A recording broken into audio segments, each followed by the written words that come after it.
Today is the 31st of July, 2022. In this year, from the 30th of July to the 7th of August, there's a group of faithful Dhamma practitioners from Singapore, Malaysia, and Thailand who have come in person, and online there's a group of Sangha from India, monks and novices, male and female lay practitioners, and various people from all over the world, over 500 people who have come to gather for this retreat, to gather together and practice the Dhamma. And so these are individuals who have faith in the Buddha Sasana, the Buddha's dispensation, who have this firm intent to practice, to train their minds. Even if one cannot recall where one was born in the time of the Buddha, and one can't remember if one met with Noble Sangha at that time, we know that we have faith every day in the present, and having this faith means that we're close to the Dhamma.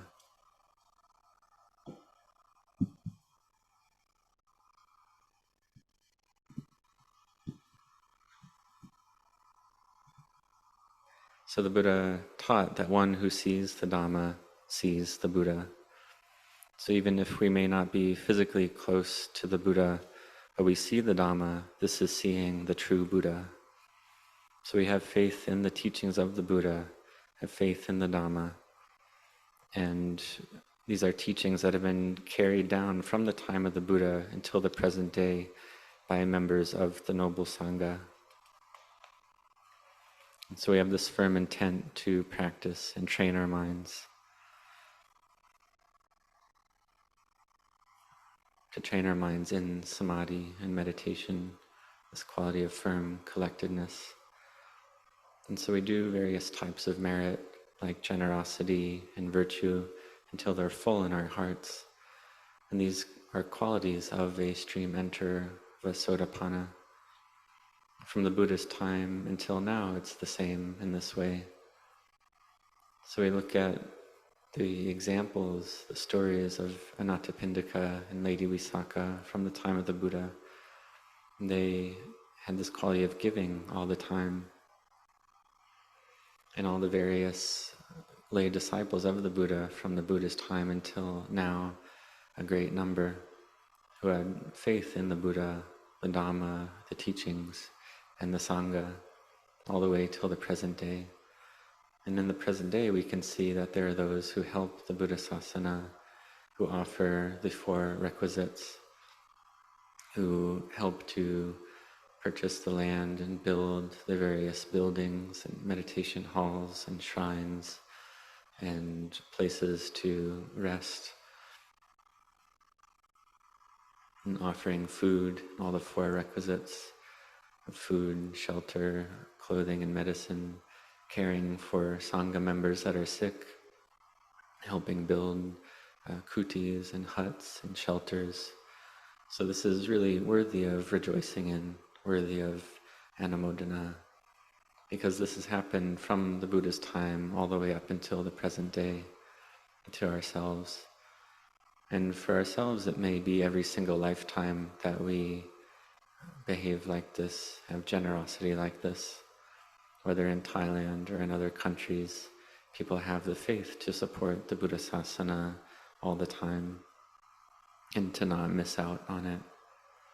So one who has faith like this, we see that there's someone who's ready. They have giving to the poor as well, to those that lack the four requisites. So this is something important, that we have this quality of giving.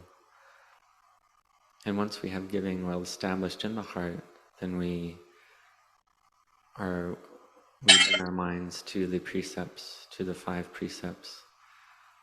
We make our mind firm in this quality of non-harming, not to harm ourselves or others through actions of body, speech, or mind. So this is the behavior of someone who has right view, to practice following the Buddha's teachings. So we see that in the present, if we're close to the Buddha, we are close to the Buddha by being close to the Dhamma.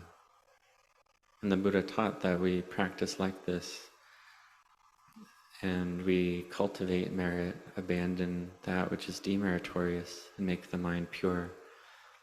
And so we practice following this teaching of the Buddha. Whatever the Buddha teaches, we follow practicing in that way. So we practice generosity, which is an important practice, this quality of giving. In the beginning, for instance, we have wealth, we have some kind of gain, and it's very difficult to gain that wealth. It requires effort, and it's something that's not easy. And then we practice giving that away, helping the poor, and so on. And we do this, and then we practice virtue, which is something even more difficult. So one who sees the benefit in virtue sees how chaotic it is when the mind lacks virtue. The mind that wants to speak harshly, speak critically, speak falsely, speak deceptively, or various types of harm through behavior of body and speech, they all give rise to agitation and chaos. And we can see in the world that when there's no virtue, it's very difficult for us to live in the world, or we can't live in the world. So we've likely studied about this or seen this. We see it a lot in the news every day, that all these unwholesome actions or bad actions are happening, even to the point of people killing other people. This happens a lot. And so we have to have patient endurance.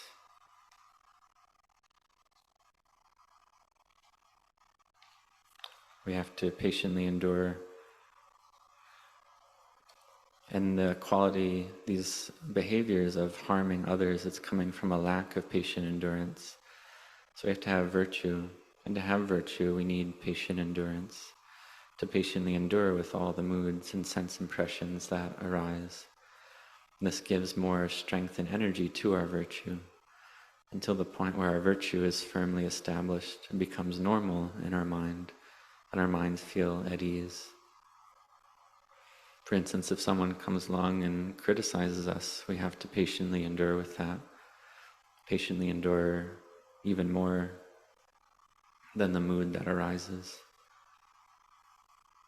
And we can see that the mind that lacks virtue is like a mind that's sick. And the mind that's firm in Sila is a mind that's stable and well established. We can look at the past life of the Buddha when he was born as a Naga prince, and he had incredibly high patient endurance so high that no one could compare with it. And in that lifetime he perfected his parami of virtue, the Sila Parami. And he patiently endured to the point where he was willing to give his life for the sake of that practice, because there was a Brahmin who captured him and tortured him and put him through great difficulty and pain up until the very edge of his life, to the point of death. But even then, the Buddha, as a bodhisattva, he was able to forgive that Brahmin who was Devadatta in a past life.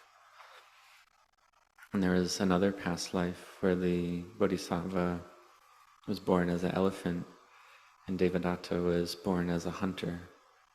And that hunter put on a monk's robe and shot arrows at the elephant, who was the Buddha. And the elephant was able to grab that hunter, but seeing the monk's robe on his body, he had so much respect for the monk's robe that he couldn't hurt Devadatta. He just had loving kindness out of respect for the monk's robe. So we see that the Buddha as a bodhisattva cultivated patient endurance a lot, and cultivated his parami of virtue as well. So we see that when we have generosity and we have virtue, the benefit of that is happiness of heart, feeling of fullness of heart, and a feeling of enoughness arises in our hearts. And this quality of enoughness, this feeling of enoughness, is something that's hard to find. But when we have virtue, we feel like we have enough. We feel like our wealth is enough, whether it's a lot or a little. We feel like it's enough. We don't want to hurt others. We have inner happiness. I mean, if we don't practice like this, no matter how much wealth we have, we may feel like it's not enough. The mind just wants more and more.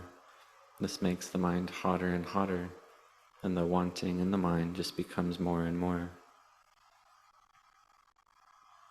But when we feel like we have enough, then we don't want to hurt anybody, because we have this inner happiness. The mind is collected. We don't want to hurt others.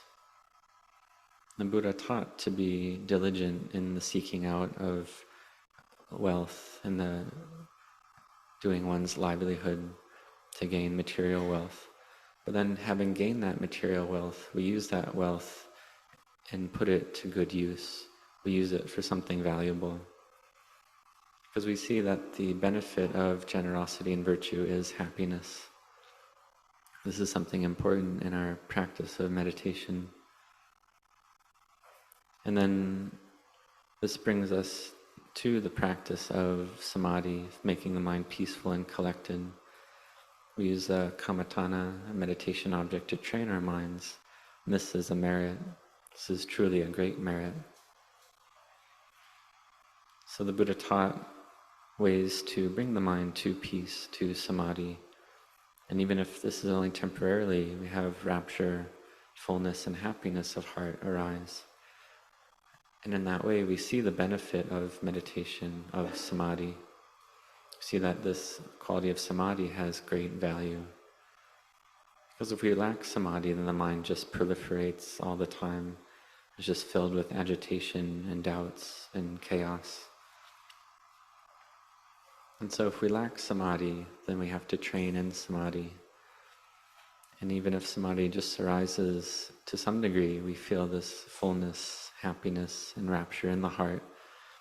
And so this is arising by virtue of mindfulness and wisdom. And so we have faith. We give generosity with respect. We give with the quality of respect. And when we have these qualities of generosity and virtue along with respect, this is of great benefit. This is one who has right view. In the Buddha's time, there's a story of a king who lacked respect, had wrong view. He didn't believe in good action and bad action, merit and demerit. Then Kumara Kassapa, great disciple of the Buddha, he went to that city where that king was living, King Bayasi. He went to go teach that king. And that King Bayasi had faith in the Buddhist dispensation arise in his heart. He went from one who had no faith to one with faith in the Buddha. Then he became very diligent in his practice of generosity, and he offered things of high quality, and he offered them nicely and with respect. Upon death, that king went to heaven along with his retinue as well. And after the king died, the Arahant Kawampati, who was a beloved friend of Venerable Yasa, he went and took a rest high up in a mansion. Then he sent his mind to heaven, where he met King Bayasi, who was reborn as a Deva. And as the Deva, King Bayasi and Venerable Kawampati discussed about this, and the king explained that he had previously given without respect and given not nice things, and then he changed his ways to giving with respect and giving nice or high quality offerings. And he asked Venerable Kawampati to please go teach the humans about this, so that humanity may learn from King Bayasi's story, and they may also give things with respect. Because we see that this is a merit to give things with respect. And the king received the benefits of that. Previously he had given old rice and bad food and rotten things. And so he gave, but he didn't receive the full benefit of this giving. But then later when he gave with respect and he gave high quality things, then he received more merit. So for Dhamma practitioners, we practice generosity, and we do it with respect for the Buddha, the Dhamma, and the Sangha, respect for merit, and respect for the things that we're offering.